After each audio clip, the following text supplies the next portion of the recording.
In the heart of war-torn Zimbabwe,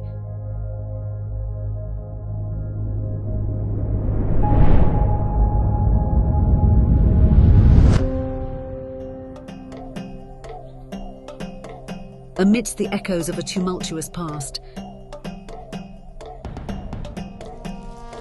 emerges a testament to the triumph of beauty over war, Chishakwe and the Savi Valley Conservancy.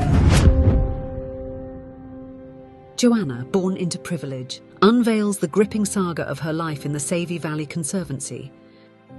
Her relationship with her Shona maid becomes a microcosm of a nation in turmoil.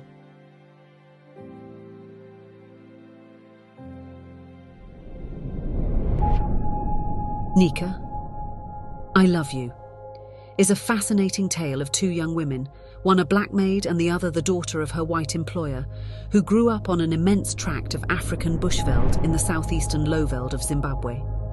It is set at a turbulent time in the history of what was then Rhodesia, as it transformed to become Zimbabwe. Amidst the chaos of the Rhodesian Bush War, Joanna's narrative captures the essence of human connections against the sprawling backdrop of the African bush.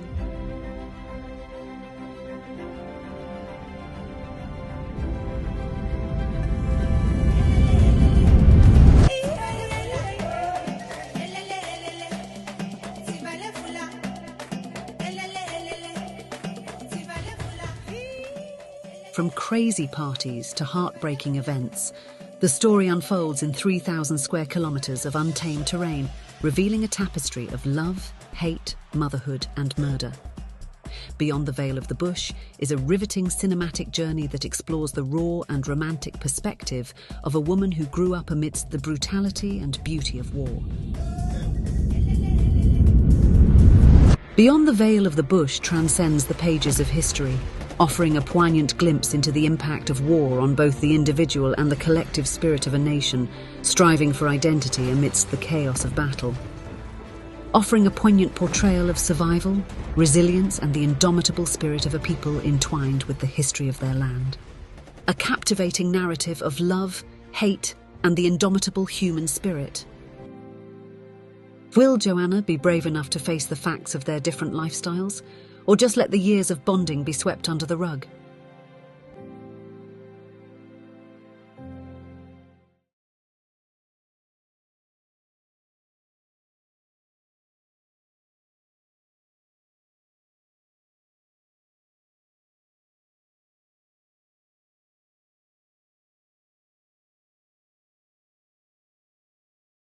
That's just joining us on the video. We're recording this today.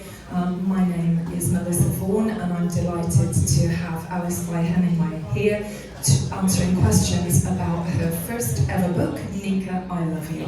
So question number one for Alice is, Alice, you have lived in Zimbabwe, Cape Town in South Africa, Berlin, Holland, Dubai and Bangkok. When did you come to live near Marbella and what made you settle here in southern Spain? We came to live here about 2 years ago, officially, and what made me settle here was that I felt completely at home because there were so many things that were familiar. So the bougainvillea, the jacaranda trees, the climate, and I really loved the warmth of the people. And for many, many years, I had no other Zimbabweans or Africans around me, and I really missed the humor.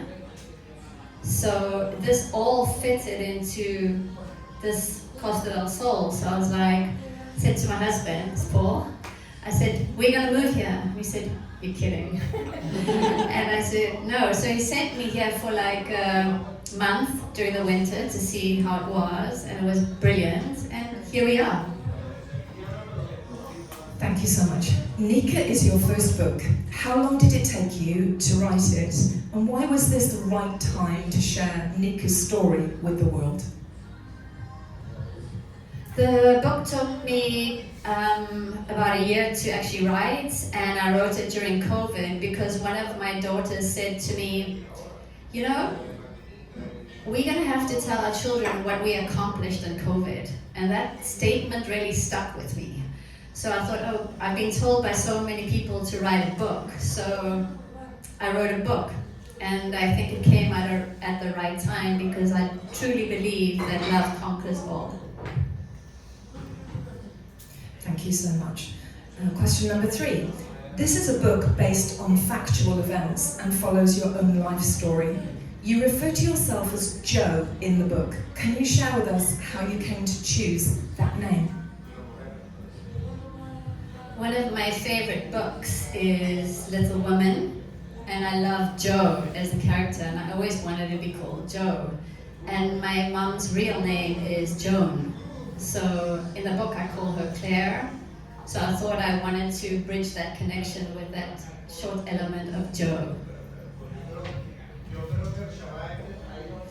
For those of us that were schooled without a single mention of the political climate and conflict that Zimbabwe was experiencing in the 1960s and 70s, can you just provide us, Alice, with a brief overview of the Rhodesian Bush War, which was 1964 to 1979, and what pressure living in an active war zone put on your family and other families that you knew that were caught up in the warfare?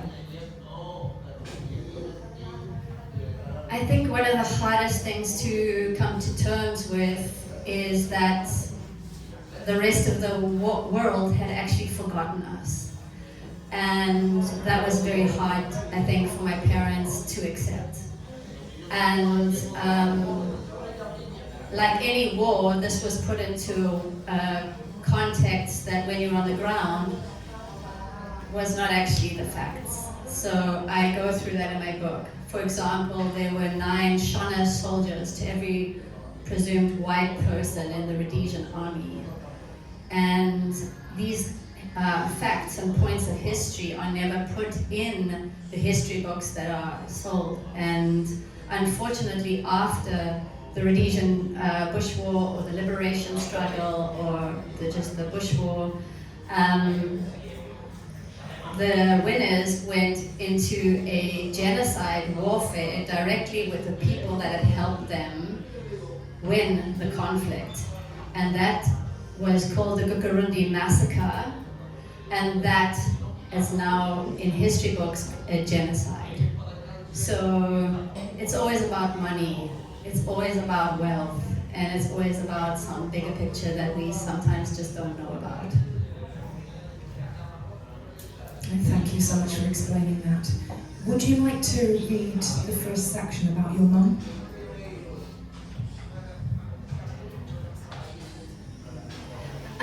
This is the chapter 7 in the book, and it was a part of the book where I didn't know whether I should write about it or I shouldn't write about it. And I think if you're given a pen, you should be brave enough to write what you should. And I think my mom had a very difficult time during the war. We lost my brother, and we were attacked twice a week. And it's very, very difficult because, you know, when you're a little house sitting on a hill, they can't really miss you. And all of us became too adult faster than we ever should have. But we did have some good times, and this is one of the, we used to go to this lake called Manjarenji Dam. It was called Lake McDougall before, and it was built to irrigate the sugarcane farms in the Chiredzi district and Lowveld area. So we are here on a Sunday, everybody there is there, a whole group of people, and we've been fishing, water skiing. If you can believe that your parents make you water ski in a crocodile infested lake. I mean, I really never understood that. I couldn't understand it, and I still don't. So I'm going to read this part. It's an emotional part, and I'm sure you'll read between the lines here without me having to explain it further, but questions are absolutely welcome. So without any further ado, here we go. To this day, this event sits like a lump in my throat.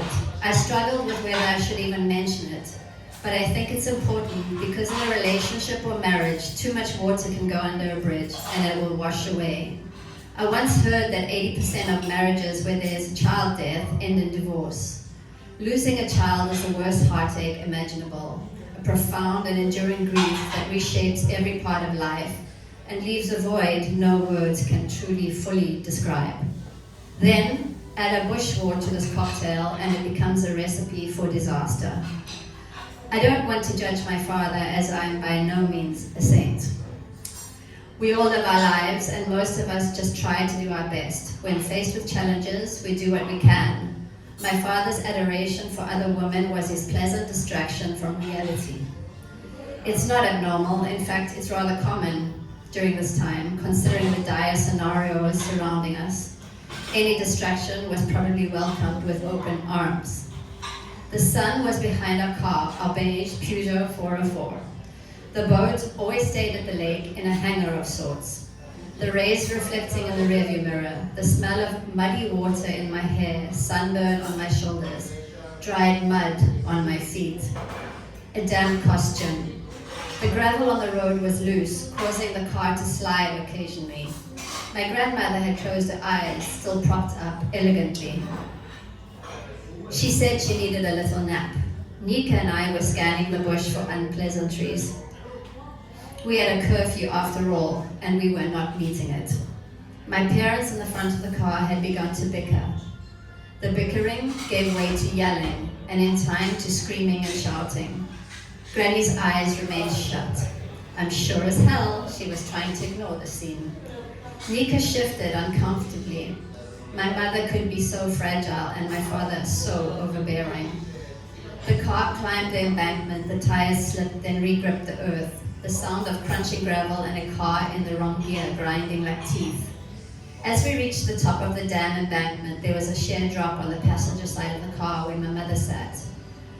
Below were large boulders of granite, grass, loose rock, thorn trees, more gravel, the odd tree stump, and a few anthills. I looked back over my shoulder to see the sun disappear in silence behind a kopje. The kopje resembled the silhouette of a matriarch. I turned back to face the road ahead. The lights of the car had come on, and I could see the gravel strip road before us, with long red grass growing down the center of it.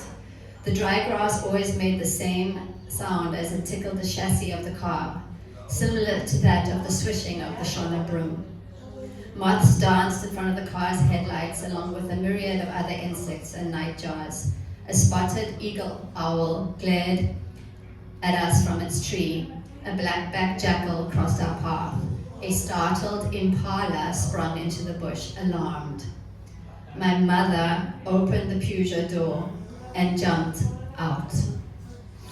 It happened as if in a dream. Time stood still. A breath escaped my grandmother's lips.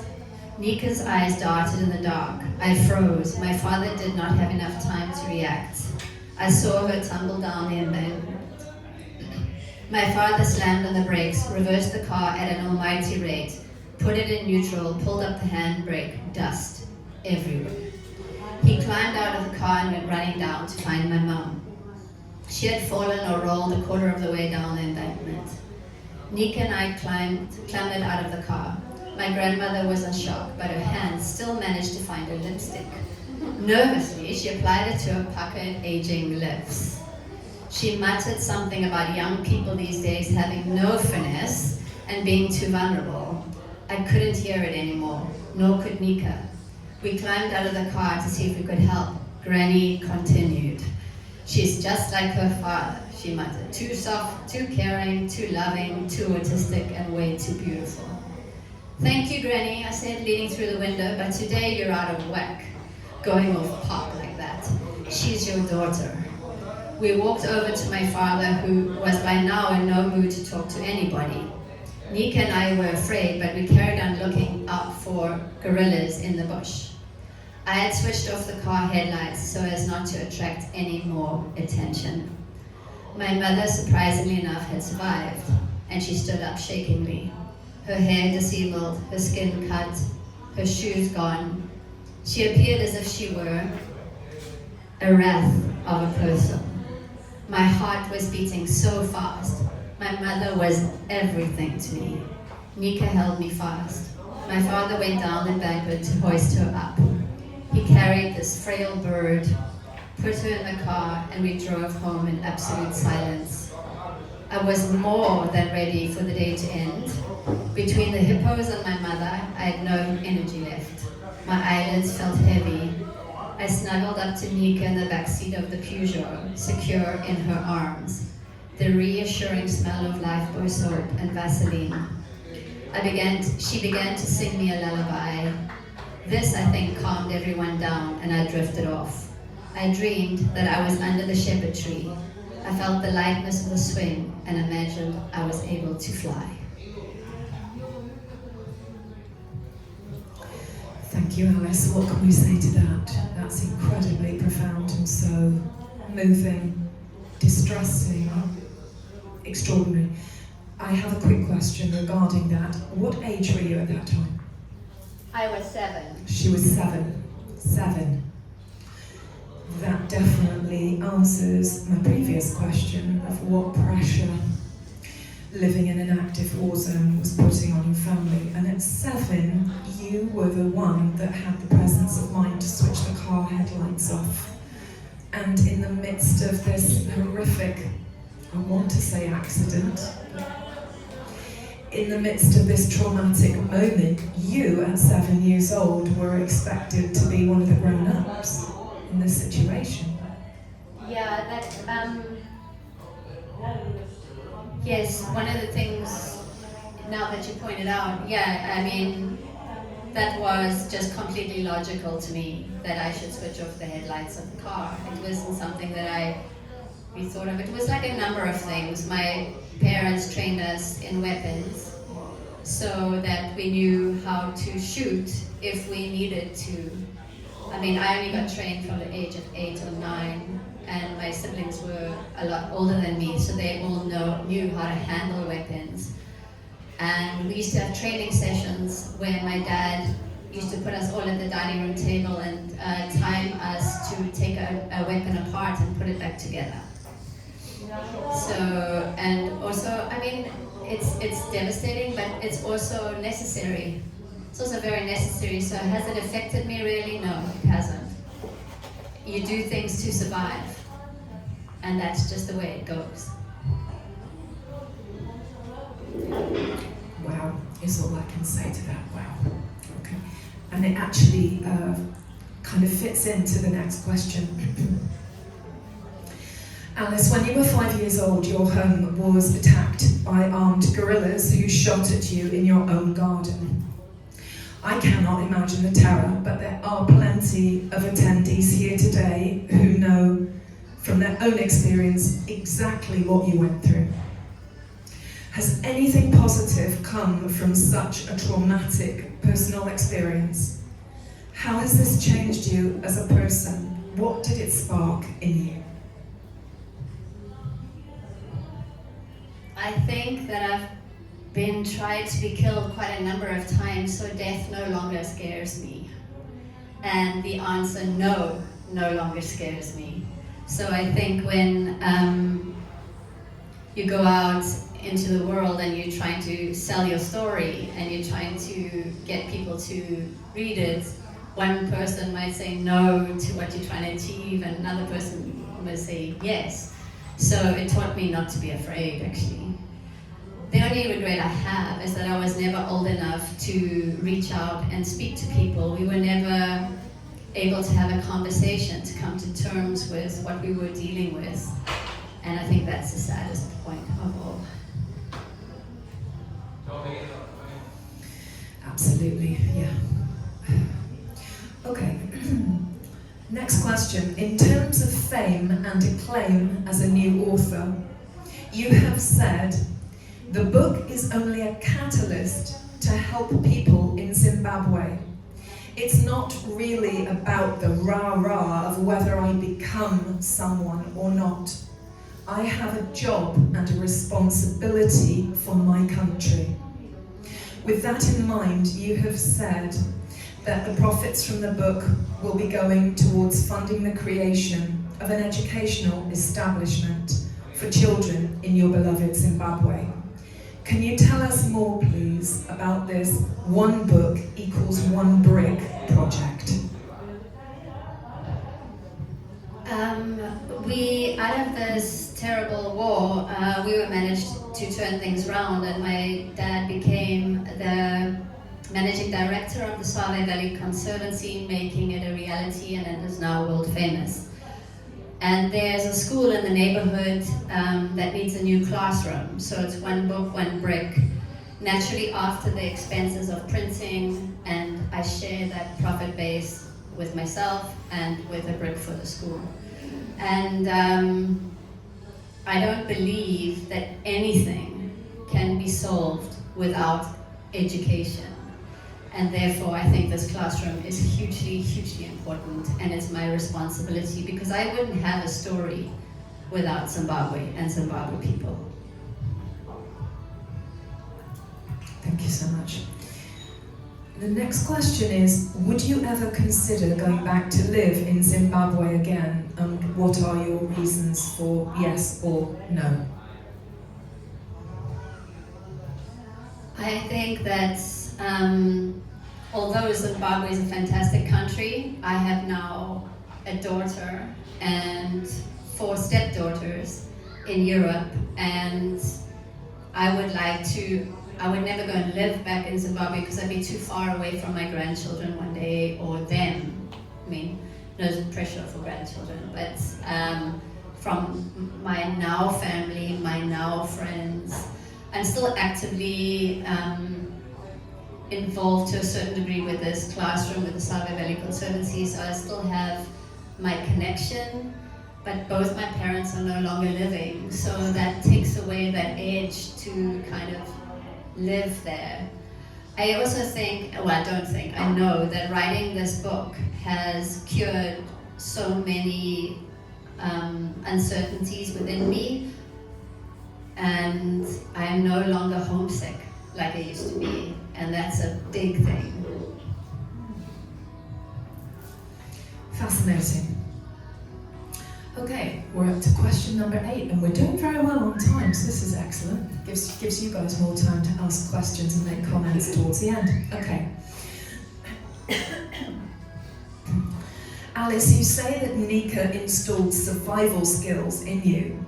You're about to read us a section from the book where you put those survival skills very much into practical practice with a wild animal encounter. And I'll ask the question after you've done your reading, okay? Okay, this is also from chapter 7, but it's a little bit lighter than the first reading. And there are some words that I'll just go through. Braai, this is our word for barbecue, okay? Rondel, a traditional circular African dwelling with a conical thatched roof. Ablution blocks, that's where your toilets and showers are. A veld is the open grassland in southern Africa. Oxpecker bird, a bird native to Africa that feeds on parasites found on large mammals. Okay? Okay. Excuse me, I've got a cold. We finally arrived at the lake and jumped out the car. My mother used to have a reoccurring nightmare of being trapped in the reeds that grew densely in the dam. In her dream, she was wearing a white bathing suit. A crocodile swam towards her. She was unable to escape the reeds, and at the last minute, the croc swam around her. This nightmare is completely understandable. Who in their right mind teaches children to water ski in a crocodile and hippo-infested lake? Madness. We unpacked the car, then greeted the Matthews family, set up the braai, and the day unfolded like all other days at the dam.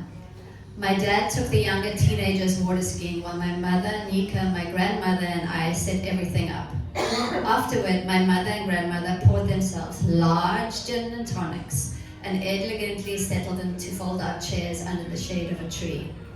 With cherry red fingernails and ice cubes, sipping gin on the banks of the dam, legs crossed, toenails perfect, while Nyika and I played alongside them.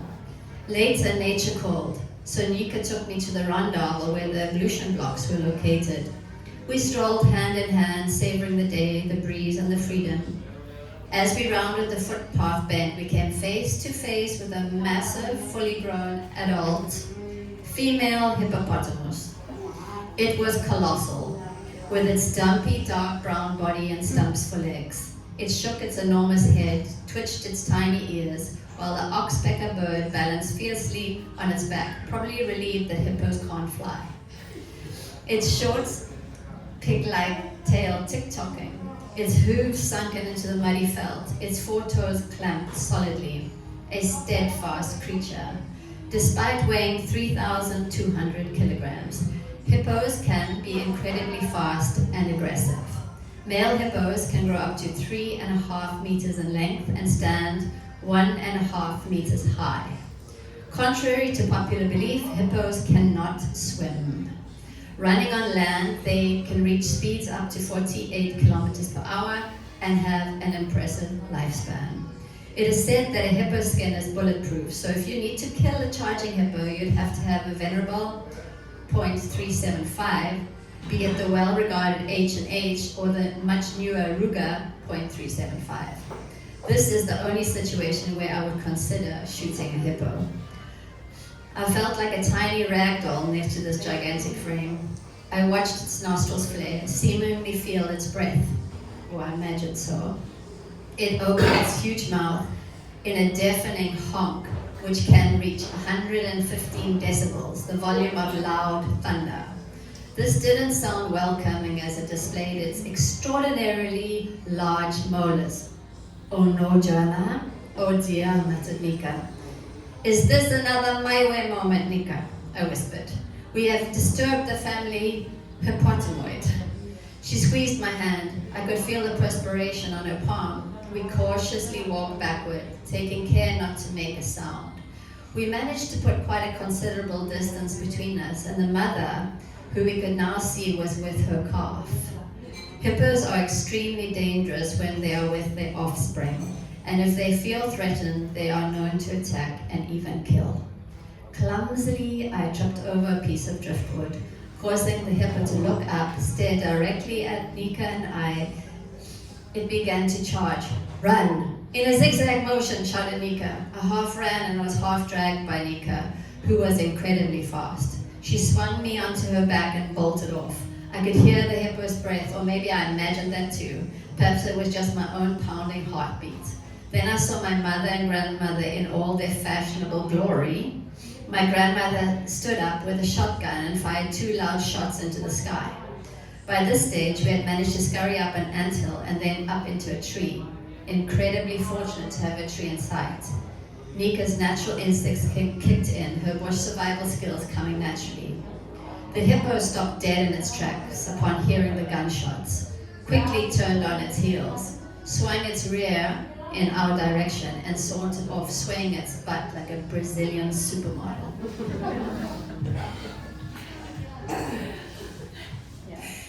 Your powers of description are absolutely amazing. It puts me in mind a little bit of Gerald Durrell at times with my family and other animals and things, but your descriptions are fantastic. Thank you. So that leads me into the next question. Could you tell us a little bit more about the environmental protection work and the animal conservation that is going on at Shishakwe and the Save Valley Conservancy in Zimbabwe, and how your family were originally involved in setting up this enormous protected area for animals?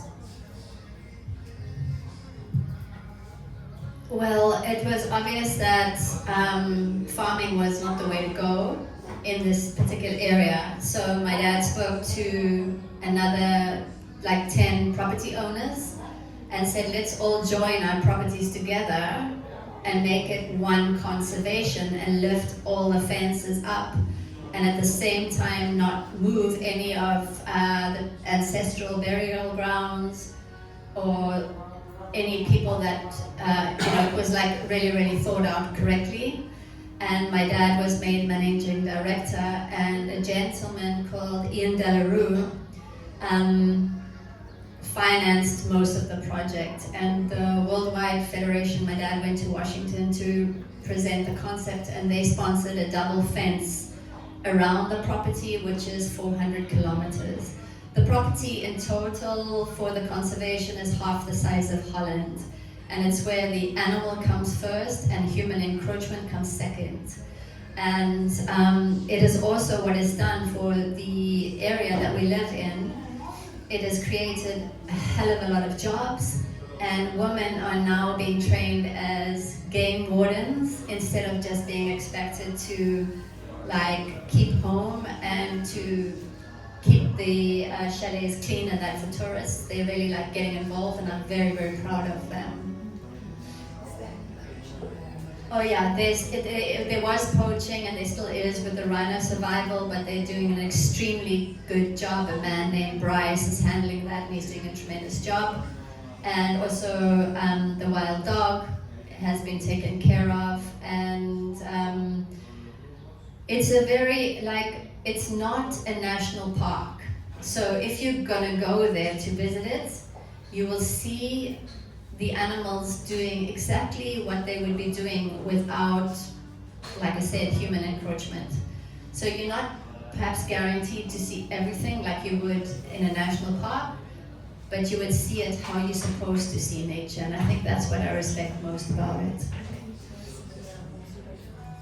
Oh, we did the largest elephant translocation in the world. It was handled by my dad and a guy called Clem Kutsi. And Clem was amazing. He's like he's the real like guy that Wilbur Smith writes about. And they moved 567 elephants, 900 kilometers, and not one died.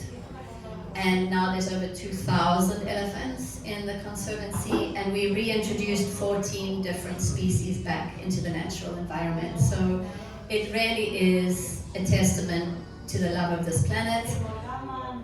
For my age group and the age group before me, where sustainability wasn't something that we threw around fashionably, we were already doing it. Oh yeah, we have all the big five. I guess you guys know about those, right? So there is the buffalo, and that's the reason for the double fence, because they carry foot and mouth disease. There's all the cats. And the house I grew up in is called Shishakwe, which means place of the lions. So there was a lot of lion in this area. And there's a tremendous, I love birds, so there's a tremendous bird life. If you're a bird fanatic like me, you would see a lot of birds. I even had a bird as a pet. I had a ground hornbill who came to me with a broken wing and stayed. I've had like anybody probably growing up in this kind of environment, I've had a rhino calf as a pet. I had a baby cheetah for a while. I had a monkey. I had an elephant called Tiny that grew very big. And it was I married a man from Holland, and he said, "Oh my God, is this even true?" And he had to go and see it, right? He had to go and actually see it to believe it was true. So that was, because to me it was just second nature. This was normal, this was life. I'm keeping my eye on the time here, guys, but we're going to race through the questions. We have it's about 10 minutes to 1 now, so we'll race through the last questions, and then I want to open the floor to you guys, because this is very interactive. This is supposed to be an interactive event, okay? So, racing through. Alice, congratulations are in order. Can you share more information with the group about having been approached by a Californian film producer to turn Nyika into a movie? And how much input are you likely to be permitted in terms of casting and so on? I'm very honored, and I think this will be a positive story to come out of Zimbabwe, and we really need positive stories out of our country. How much influence I have over casting, I think not much at all. And I'm sure they will maybe ask me or not ask me. The producer has optioned the book. That means she and her company own it for 2 years. Then she has to put a business proposal together and present it to a studio. So she is in the midst of doing that now, and so we'll just have to wait and see what happens, but I am confident in her abilities, and I do believe that these things take a long time, so I'm also patient. Thank you. Racing on. What do you think Nyika would express to you if she could see you now? A happily settled mother, world traveller, and acclaimed first-time author living in Spain on the Costa del Sol. I think she would sometimes question the shortness of how I allow my daughter's skirt to be. I think Nyika would be very, very happy for me, and she'd say, I'm happy you've made a room for me too. What a beautiful answer. Alice, you're working on your next book. Can you just remind us when this came out? Was it 2023? August 2022. August 2022, okay. You are working on your second book. Can you tell us a little bit about it? The next book is a continuation of this book, but this book does end, and then the next book is called The Clowns of Solitaire, and it's about me buying an army truck and making it into a house and driving around Africa to understand the depth of politics in Southern Africa. And I meet two clowns in a desert, and I'll leave it there. She's full of life experiences that I have never, ever had, nor ever likely to have. Okay, there is a paper sheet here that's doing the rounds in our audience today, where attendees can jot down their contact details, and you'll be periodically updating them on your writing news as things progress.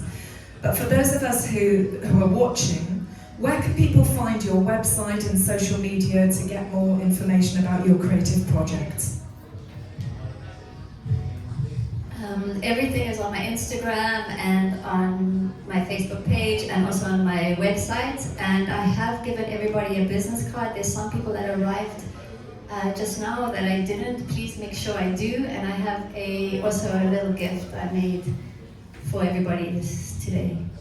So for people that are watching on video, could you just say it's www? Okay, it's my website is www.alicevyehenningway.com, and my Instagram is the same name, and so is my Facebook, and hope to see you there. All right.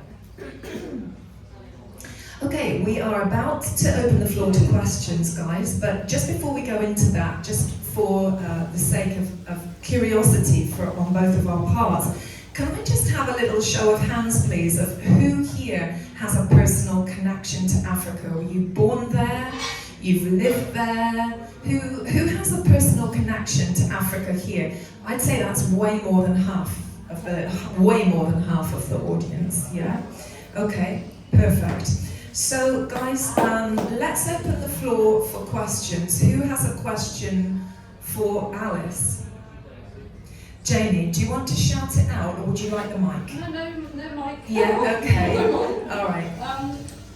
You said the first attack from the guerrillas, was when you were about 5. Is that right? And you also said that you became used to it. You were in survival mode, and you said that you. I'm just wondering what support you got from your family, and whether you were able to talk to anybody about what was happening. Because it didn't sound like it was a terribly harmonious family to be in. Alice, can you just briefly repeat the question, just briefly answer that, so that people that are watching can hear? Yeah. So we're repeating things briefly so that people that are watching can hear, because they probably couldn't hear the question.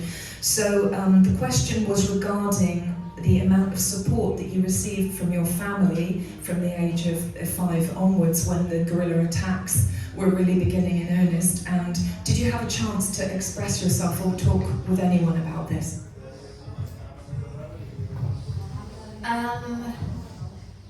I think when you're in a war, you don't really think about that. But what my parents did do, and we had a lot of fun together as a family during the war, as strange as that may sound. And after every single attack, my dad would play the piano, and we would sing songs from, I think he fancied himself as the guy from The Sound of Music. And we would sit down at the piano and then we would sing, I am 16 going on 17, or something like one of those things, you know. So, and I think that healed a lot of maybe fright that you had got from the situation. Interesting. It was a tension breaker, yeah. But I always felt safe and protected by my parents and by Nyika and by everybody that worked with us. Because people worked with us, they didn't work for us. It's a very big difference. My dad's best friend was the chief, marimba. So, and they consulted each other a lot. Because a lot of people didn't want to be in this war. Least of all us, or them. Okay. Thank you. Thank you. Okay, next question. We will briefly say the question again so that people watching can hear. Yeah? Would you like the mic? Okay. I just wondered why you changed your name and your mum's name in the book. Is it written as a memoir or as a fiction? So the question was to do with name changes in the book. Is it fiction or not?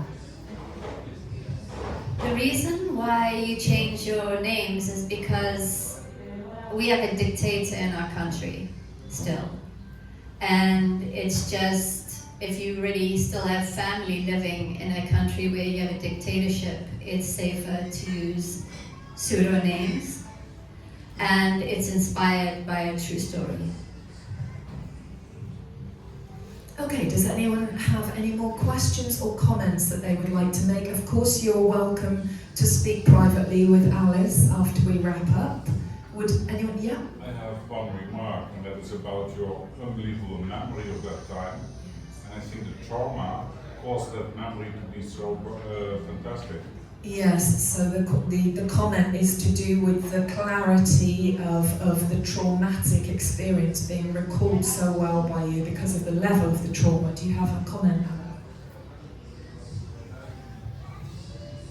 I've never really looked at it as trauma. I think in life you go through things that set you up for what you're meant to be doing, and once you find your path in life, and mine is very clear, I'm meant to write and I'm meant to help people in my country. And if I hadn't gone through what most people would call traumatic events, I would not be equipped to do so, and I'm so grateful to be equipped to do so. Have you ever seen Nyika since you left? Sorry, can you say it again? Have you ever seen Nyika since you left? Oh, okay. Yes. So that's a tricky question. The question was, have you seen Nyika since you left? I'm afraid you're going to have to read the book for that. Sorry, yes, go ahead. Oh, can I just ask about the process of writing as a cathartic tool, because you have made the comment about no longer being homesick, and I think that's a beautiful thing to touch on, especially regarding your clarity of events. Yeah, so the question is to do with the catharsis and writing and no longer missing home. Good question.